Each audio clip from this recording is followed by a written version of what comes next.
Ulundurpet புறவழிச்சாலையில் van கவிழ்ந்த விபத்தில் 10க்கும் மேற்பட்ட மாணவர்கள் படுகாயமடைந்தனர். இது பற்றிய தகவல்களை தருவதற்காக செய்தியாளர் ரமேஷ் பாபு இணைக்கிறார். ரமேஷ் பாபு, எப்படி இந்த விபத்து நிகழ்ந்தது? யாருக்கெல்லாம் காயம் ஏற்பட்டிருக்கிறது? விவரங்கள்.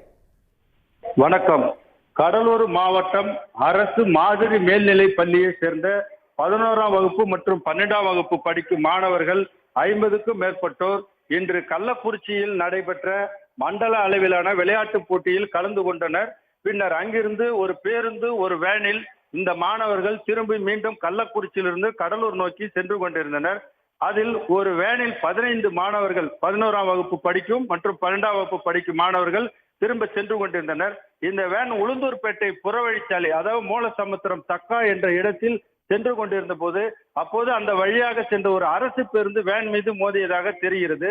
இதில் வேன் நடு ரோட்டில் தலைக்குப்புற கவிழ்ந்து விபத்து ஏற்பட்டதில் அந்த மாணவர்கள் 15க்கும் மேற்பட்டோர் படுகாயமடைந்து வேனில் இருந்து உயிர் தப்பி வெளியே வந்தனர். பின்னர் இது குறித்து தகவல் அறிந்து சென்ற உளுந்தூர்பேட்டை காவல் நிலைய போலீசார் படுகாயமடைந்த மாணவர்களை மீட்டு வந்து உளுந்தூர்பேட்டை அரசு மருத்துவமனையில் தற்போது சேர்க்கப்பட்டு சிகிச்சை அளிக்கப்பட்டு வருகிறது.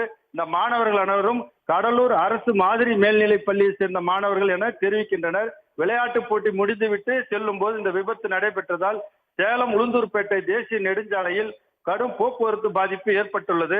இந்த நேரத்தில் மாணவர்கள் படுகாயமடைந்ததை பார்த்து அங்கிருந்தவர்கள் சிலர் அரசு பேருந்தை கண்ணாடிகளை உடைத்ததால் மேலும் பரபரப்பு ஏற்பட்டது. தற்போது அந்த வேன் அங்கிருந்து கிரேன் மூலம், ஜேசிபி வாகனம் மூலம் இந்த சாலையில் இருந்து அப்புறப்படுத்தப்பட்டு போக்குவரத்து சரி செய்யும் பணி நடைபெற்று வருகிறது.